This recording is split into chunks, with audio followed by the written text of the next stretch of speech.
안녕. 오늘은 이 책에 대해서 이야기를 해보려고 해. 제목을 보면 어떤 내용인지 짐작해 볼 수 있지? 책 제목을 같이 읽어볼까? 우리 역사에 숨어 있는 인권 존중의 씨앗. 여기서 가장 눈에 들어오는 단어는 아무래도 인권이 아닐까 해. 우리가 일상에서도 학교에서도 인권에 대해 많은 이야기를 듣기도 하고 배우기도 하지. 지금은 많은 사람들이 인권에 대해서 소중하게 생각을 해. 그럼 옛날의 인권은 어떠했을까? 지금만큼 많은 사람들이 인권을 존중받은 것은 아니지만 역사 속 이야기를 들여다보면 인권 존중에 대한 다양한 사례를 찾아볼 수가 있어. 이 책에서는 재미있는 이야기도 읽고 역사 속의 인권 이야기, 지금 시대의 인권 이야기, 그리고 세계 속의 인권 이야기까지 다양하게 접할 수 있어. 재미와 흥미, 그리고 지식까지 놓치지 않은 책이야. 예를 들면, 오래전에는 흉년이 잦아서 굶어 죽는 백성들이 많았어.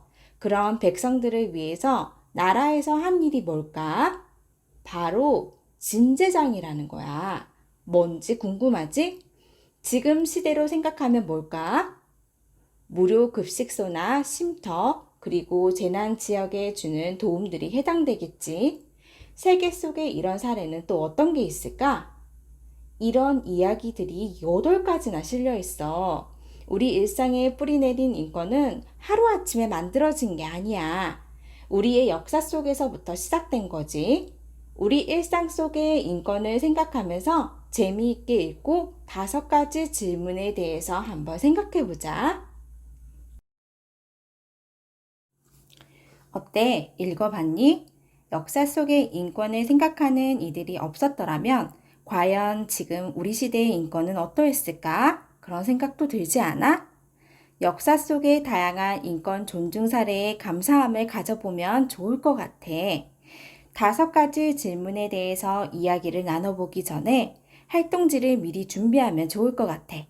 생각을 해보는 것만으로도 좋지만 글을 적으면서 생각을 정리하면 더 좋을 거야. 알지? 활동지는 블로그에 올려져 있어. 첫 번째 질문. 여러분은 인권에 대해서 알고 있나요? 여러분이 인권에 대해서 아는 대로 적어보세요. 우리가 인권에 대해서 생각해야 하는 이유가 뭘까? 우리 자신을 지키기 위해서? 또는 다른 이들을 지켜주기 위해서? 한번 같이 생각해 봐. 두 번째 질문. 이 책 속에서 가장 기억에 남는 인권 이야기는 무엇인가요? 그 이유도 같이 적어보세요. 이 책에서는 8편의 이야기가 실려 있어. 어떤 이야기가 가장 기억에 남아? 다섯, 이모의 경우에는 5번째 이야기가 가장 기억에 남아. 조선의 재소자 보호 제도. 일반인들의 인권이 존중되기도 힘든 시기인데 그런 시기에 재소자들의 인권까지 생각했던 점은 정말 대단한 부분이라고 생각하거든. 이런 부분들이 지금의 재소자 복지제도로 이어지고 있어. 지은 죄만큼 처벌을 받는 것도 중요하지만 더 중요한 건 다시 같은 죄를 짓지 않도록 하는 것이거든. 범죄 대신 새로운 삶을 살 수 있도록 하는 것 말이야. 세 번째 질문. 우리가 살고 있는 지금 이 시대에 우리나라 또는 세계에서 인권이 침해당한 사례를 찾아보세요. 그리고 여러분이라면 이 문제를 어떻게 해결할 것인지 생각해 보세요. 여러 가지 경우를 생각해 볼 수 있을 것 같아.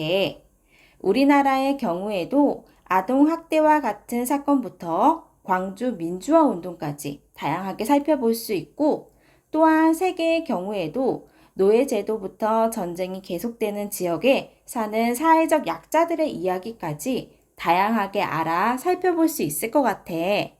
우리가 생각해야 할 부분은 이런 상황 속에서 어떤 방법을 찾아서 해결해야 하는지야. 물론 우리가 당장 해결할 수 있는 방법은 없어. 하지만 너희들이 다양한 방법을 생각하게 된다면 그런 생각들이 쌓여서 나중에 어떤 일이 생겼을 때 분쟁보다는 타협과 해결이라는 방법을 선택하게 될 거야. 네 번째 질문. 여러분이 일상에서 인권을 침해받았다고 생각했던 경우가 있나요? 어떤 일이며 또한 왜 인권을 침해받았다고 생각했나요? 어떤 일이 있었어? 여러분이 인권을 침해받았다고 느낀 경우는 어떤 것인지 궁금하네. 아이들의 인권이 침해되는 사례를 찾아보면 우리가 언론을 통해서 접하게 되는 아동학대, 아이들의 입장이 제한되는 노키즈존, 그리고 세계적으로 문제가 되는 아동 노동 시장에 대한 경우일 듯해. 하지만 조금 더 개인적인 부분을 본다면 우리의 행동이 정당한 이유 없이 제지받는 경우도 해당이 되겠지? 다섯 번째 질문. 역사 속의 이야기들을 보면 오래전부터 우리나라뿐만 아니라 세계가 인권을 지키기 위해서 많은 노력을 해왔음을 알 수 있어. 하지만 여전히 인권을 침해받는 사례는 많아요. 많은 이들의 노력에도 불구하고 왜 여전히 인권 침해 사례는 계속되는 걸까요? 인권을 지키기 위해서 많은 사람들이 노력을 하잖아. 국가적으로, 개인적으로, 사회적으로 모두가 노력을 한단 말이야. 그런데도 불구하고 여전히 인권이 침해받는 사례는 끊이지 않고 있어.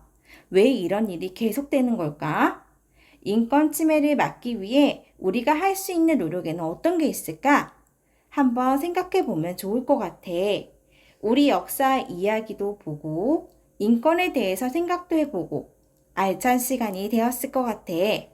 인권이라는 게 모두가 지키려고 노력하면 잘 지켜낼 수 있지만 무관심하기 시작하면 쉽게 무너질 수 있는 게 인권이기도 한 것 같아. 다 같이 잘 고민해서 인권을 잘 지켜나갔으면 좋겠다. 오늘은 여기까지. 책 꼭 읽어보고 생각도 많이 하고. 안녕.